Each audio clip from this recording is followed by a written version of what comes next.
आज हमारे साथ जलेंद्र जी हैं जो कि सिकरौता गांव के हैं। यहाँ एक आश्रम है, भक्ति करते हैं, योगासन करते हैं और प्राकृतिक चीज़ों को बचाने के लिए यहाँ संघर्ष करते हैं, प्रकृति के साथ मेल रखते हैं और जल में आसन करते हैं। तो जलेंद्र जी हमारे साथ हैं और जलेंद्र जी हमें जो योगासन है या जल में जो क्रिया है वो जल करके के अंदर शीर्षासन करके दिखाएंगे। शीर्षासन करेंगे जी बड़े भैया। चलिए आप फिर शीर्षासन करिएगा, मैं फिर बाहर निकलता हूँ और आप हमारे दर्शकों को शीर्षासन करके दिखाइएगा।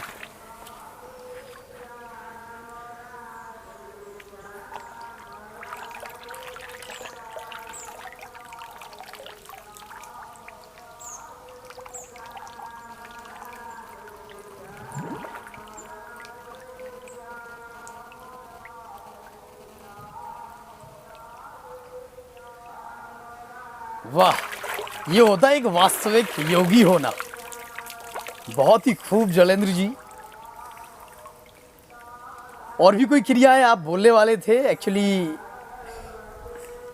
कब से कर रहे हैं ये जो जलासन है? ये हम लगातार 6 महीने से अभ्यास कर रहे हैं। 6 महीने से अभ्यास कर रहे हैं? जी जी जी। ये बहुत ही कठिन क्रिया है। इसमें आत्मा का भी संतुलन होता है और मन में एक इच्छा शक्ति भी उत्पन्न होती है। और कोई क्रिया करके दिखाएंगे आप? जी। तो मैं भी आपके साथ इसी पानी में आके वार्ता करता हूँ। आप जी, पहले जी। कुछ क्रियाएं करके दिखाइएगा और हम भी जो है- आपको इसी जल के अंदर हनुमान दंड करके दिखाएंगे। ओके दिखाइएगा।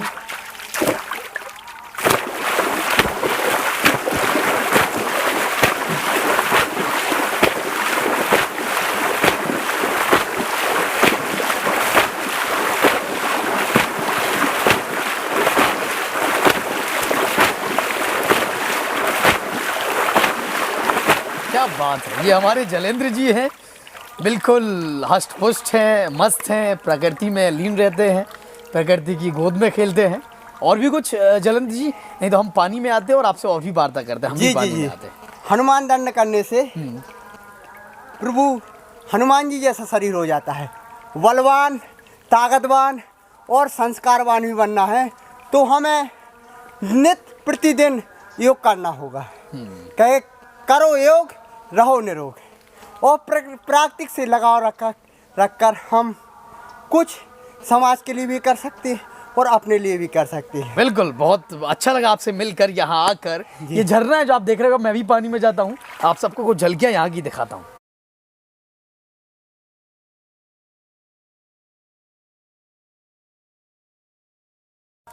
जलन जी नौली क्रिया भी करके दिखाएंगे, साथ ही साथ उसके लाभ क्या हैं ये भी आप सभी को बताएंगे।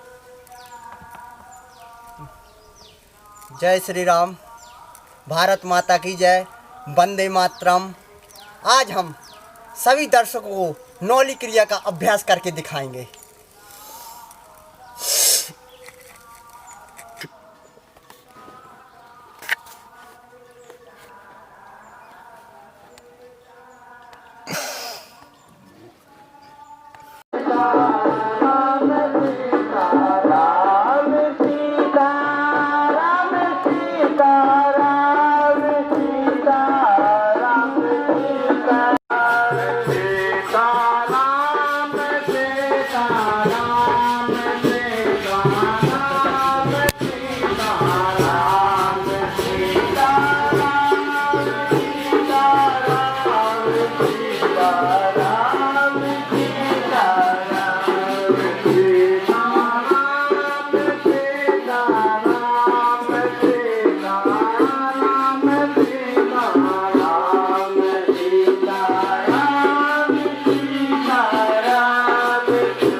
हम यहाँ पर अगीट सरकार में यहाँ आए हुए हैं। यहाँ जो प्राकृतिक सौंदर्यता है, जो झरने हैं, जिस पर मेरे गांव का नाम झरना हुआ है, क्योंकि बहुत सारे झरने जो है हमारे यहाँ रिसते रहते हैं, पानी जगह जगह से निकलता रहता है। तो वही पानी आप देखेंगे, जलधारा जो है यहाँ पर, ये जलधारा आई थिंक कैमरे में भी पॉइंट आउट नहीं होगी, लेकिन हमारे कैमरामैन और करीब से आपको दिखाएंगे रविंद्र जी कि कहाँ से पानी स्राव हो रहा है, कहाँ से पानी निकल रहा है।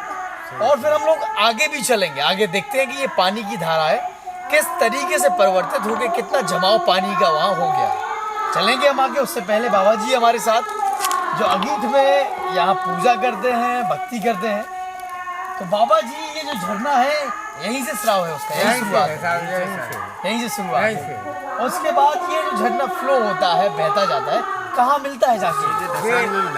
उसमें नदी में मिलता है, गसान नदी में जाके मिला। हाँ, तो मैं कहूँगा पहले चारों तरफ ये दिखाइएगा, फिर साथ ही साथ चलते हैं हम लोग आगे की तरफ बढ़ते हैं। आगे जो झरना है, झरने की जो बेल्ट है उसको कवर कर।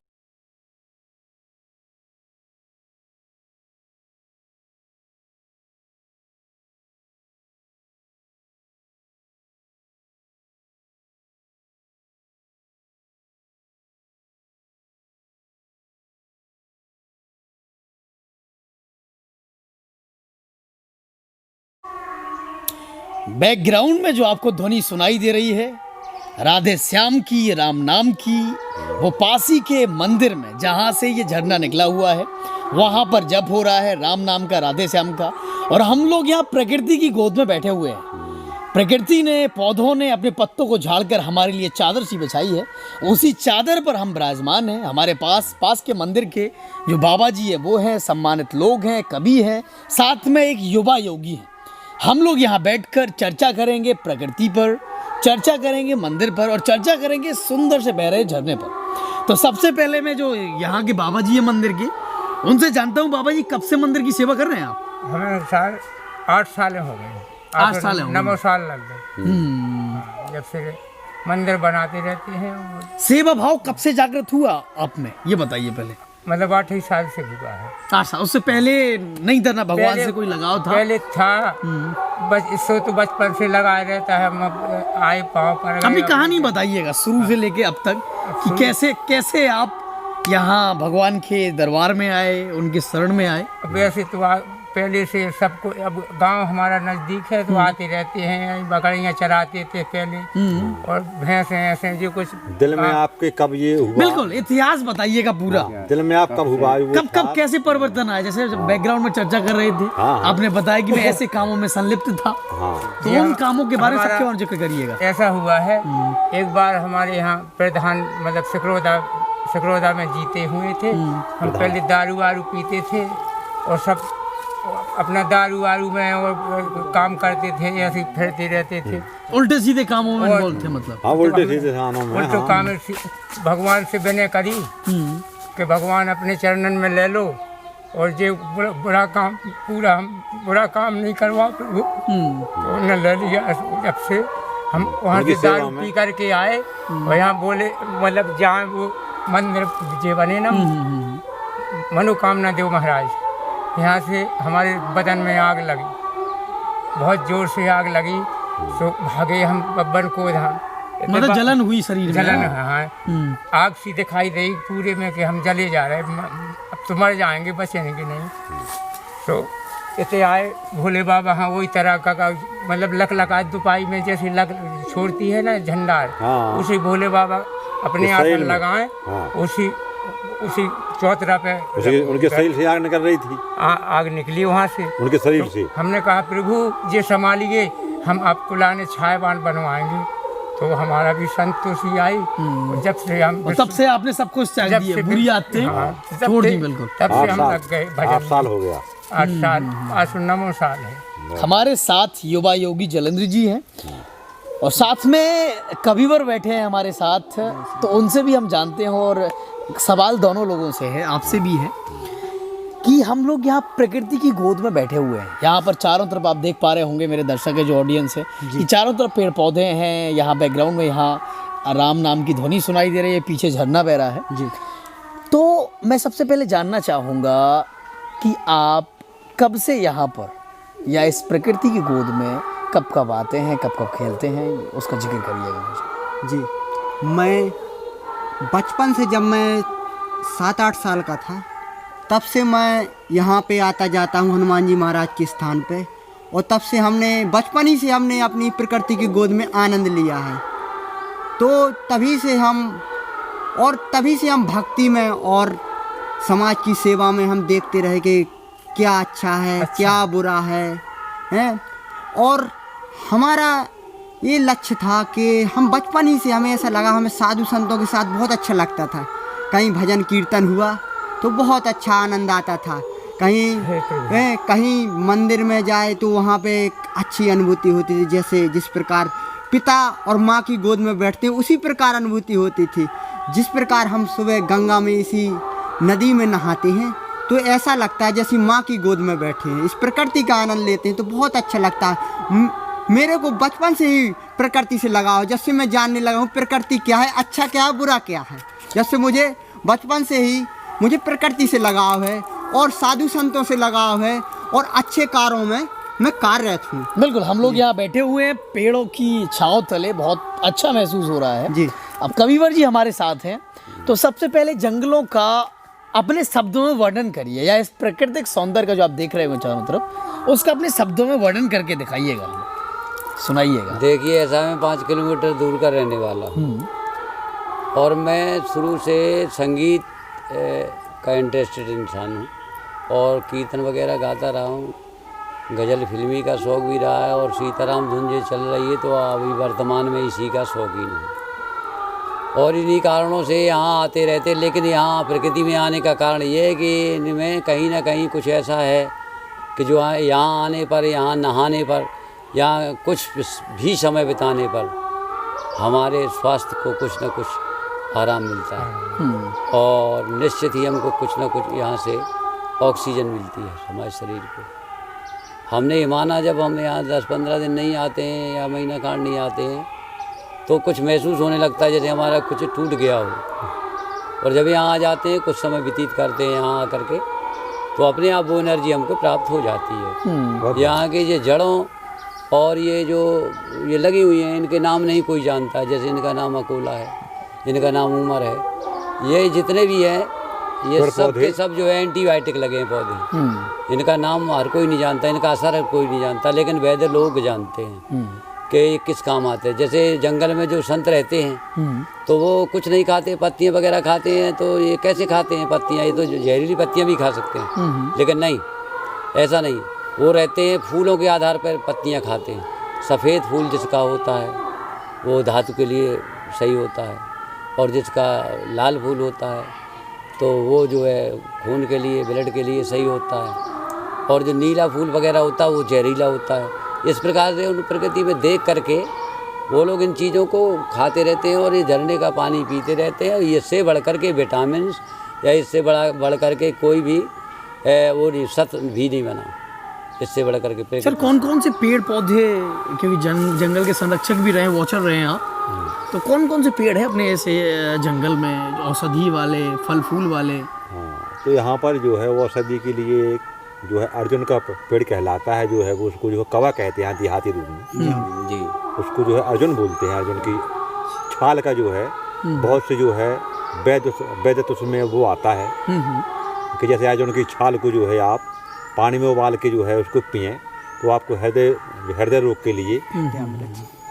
जो है बहुत अच्छा जो है होता है, क्योंकि ये हमारे जो है स्वामी रामदेव बाबा जी के बताए हुए जो है तो हमने उसको जो है आजमाया है यहाँ पर। और कई ऐसे पेड़ यहाँ हैं जो है जैसे कि माने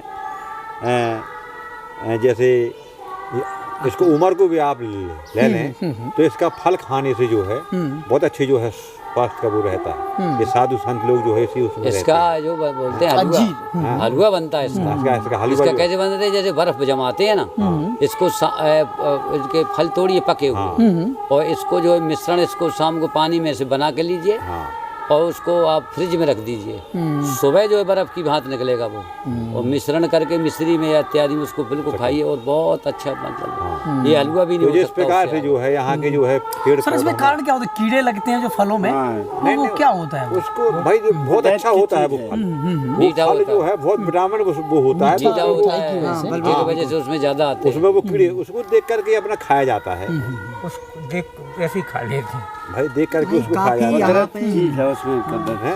नई उम्र दिखाई भी दे रहे हैं, पके दिखने लगे। उसको आप वो बिल्कुल बंद रहता है, उसको आप फोड़ेंगे एक तो दिखाई दे रहा है। बंद वहाँ पे रहता है कि वो, उसको उमर का फोड़ेंगे वृक्ष तो उसके अंदर दिखाई दे रहा निकलेंगे। है। वहाँ पे देखो, देखो लाल लाल यहाँ दिखाई दे रहा है।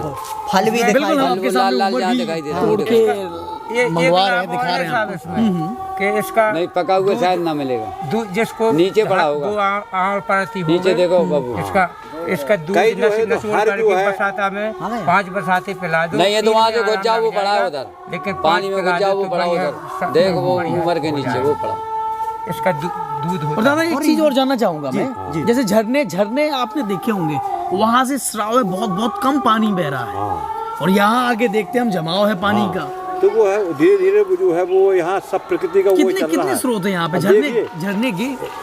माने इधर जंगल में ये वही स्रोत वही निकलता है। देखिए यहाँ से निकलता है, देखिए निकलता है यहाँ से और पानी कीजिए है। जो ज्यादा दूर से नहीं है, मेरा मतलब है ये थोड़ी दूर चले जाइए। यहाँ से कितने दूर होगा? बस थोड़ा ज्यादा से ज्यादा थोड़ा वही दूर। हो गया 100 कदम की दूरी पे बस यहीं से निकला है। और यहाँ से पूरे हजारों स्रोत निकले हैं। बस निकले हैं। इसी डड़वा से, इसे डड़वा बोलते हैं, जिसे हम मिट्टी के टीला। पहाड़ को टीला। टीला बोलते हैं। मिट्टी डड़वा के। यहाँ पे यहाँ बुंदेलखंड में डड़वा बोला जाता है। बुंदेलखंड में डड़वा बोला जाता है। इसी से सब निकले हुए हैं, टीले से। हजारों स्रोत निकले हुए हैं। इससे पानी पूरा एकत्रित हो गया। और जंगल में तो ऐसी ऐसी औषधि है, गुरसुकड़ू की जड़, इसका पत्ता अलग होता है, और जिसे अपन गुरज बोलते हैं, गुरज, इसे गिलोय भी बोलते हैं। गिलोय, हाँ, हैं? हाँ, हाँ। यहाँ तो देखो एक बताया वो तो कच्चा प्रकृति लाया में ऐसी ऐसी औषधि है। पका वो कहा दिख रहा है गया है यहाँ से कि यार। अपने दूरी बचाए रहना। 100 कदम की दूरी ये पर कच्चा उम्र है। जितने शरीर में रोग होते ये हैं, कच्चा उम्र है, लेकिन अपनी पके 100 हुए कदम वो की दिखाई दूरी दे पर सभी प्रकार की औषधि पाई जाती है। 100 कदम की दूरी पर जहाँ अपन खड़े हैं, यहाँ से 100 कदम की दूरी पर सभी प्रकार की जितनी अपने शरीर में रोग हैं,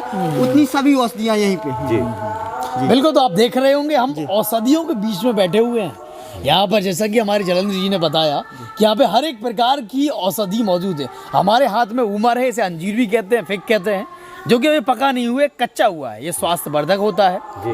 बहुत ही एनर्जी देने वाला होता है। जिस दादा ने बताया कि इसे चूर्ण की तरीके ले सकते हैं, रेफ्रिजरेटर में रख सकते हैं, हलवे की तरह बन जाता है वो। हाँ जी, पका हुआ इसके खाने से कोई नुकसान नहीं होता है। अच्छा, कच्चा भी आप खा चबा सकते हैं। सकते हैं। जैसे कच्चा नहीं हो, कुछ भी इसमें कोई नुकसान नहीं है। अगर दर्शकों को ऐसा लगे कि दिखा रहे, लेकिन हम खा के भी बताए, इससे कोई नुकसान नहीं है। प्रकृति की, जैसे हमारे दादाजी ने बताया, नीला फूल, यहाँ जहर भी है, अमृत भी है, हर चीज है। जिसे भोलेनाथ ने ग्रहण किया था जहर, यहाँ हर चीज है, वो अमृत भी है।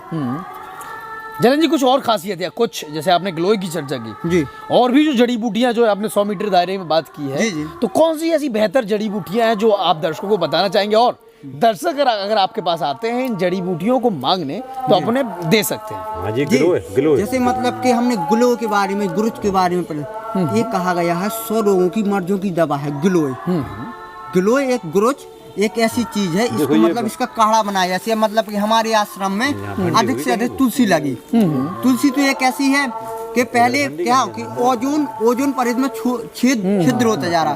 पहले क्या है कि मानना है, सनातन धर्म के बारे में हम थोड़ा आपको चर्चा में बता दें कि मानना है कि पहले हमारी माताएं तुलसी के पेड़े के नीचे दिया रखती थी, हैं? तो जैसे उसकी लौ जाती थी, जैसे अपन तुलसी के पेड़े से गुजरती हुई लौ गई, तो वो ओजोन गैस, उसकी ओजोन गैस, तो वो मतलब कि बहुत अच्छी, मतलब कि वो वातावरण के लिए पवित्र करती थी।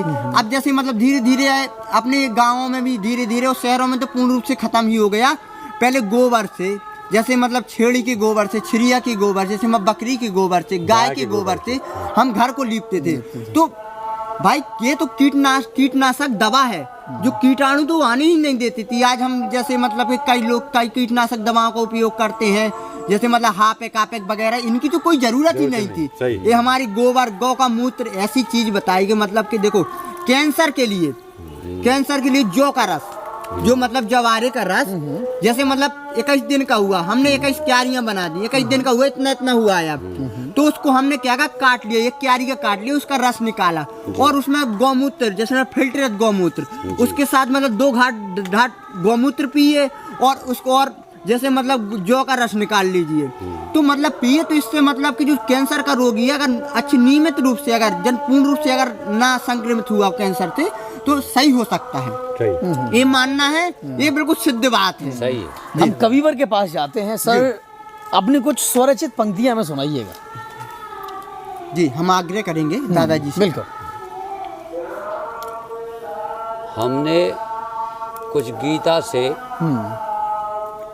कवित्व लिए हैं। वो गीता, क्योंकि जो कोई जैसा कर्म करेगा वैसा फल देगा, भगवान ये है गीता का ज्ञान। जी जाओ गीता में जो कहा गया है वो सत्य ही हुआ है।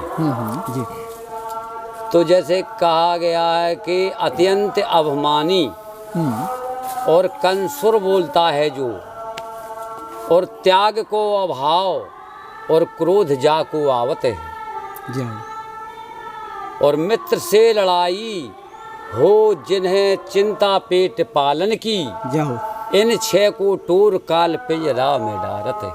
क्या बात। बहुत अच्छा। धन्यवाद। बुद्धि से मनुष्य जैसे भय को अपने दूर करे, तो त्याग तपस्या से महत्तम पद पाता है। जय हो वैसे ही योग से पाता है मनुज शक्ति, जय हो और वैसे ही निर्भय से काल करवटा काट जावत है। क्या बात। तो ये भी सत्य है, ये भी गीता में लिखा है, और वो भी सत्य है कि काल जो है इनको टोर लेता है और इनको छोड़ देता है। जय हो जय हो।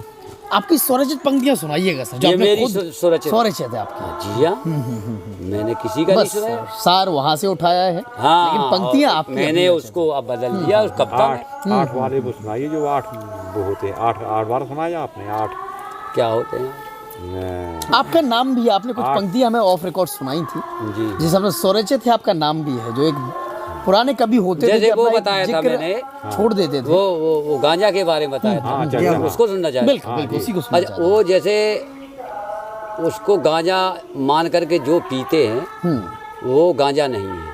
वो है क्या? जय हो गांजा नहीं, मनगामनी मृत संजीवन बूटी है। ये मन को दूर पहुंचाने वाली मनगामनी, जैसे लोय पथगामनी, ट्रेन को कहते हैं लोय पथगामनी, इसको कहते हैं मनगामनी, मन को दूर पहुंचाने वाली। तो गांजा नहीं, ये मनगामनी मृत संजीवनी बूटी है।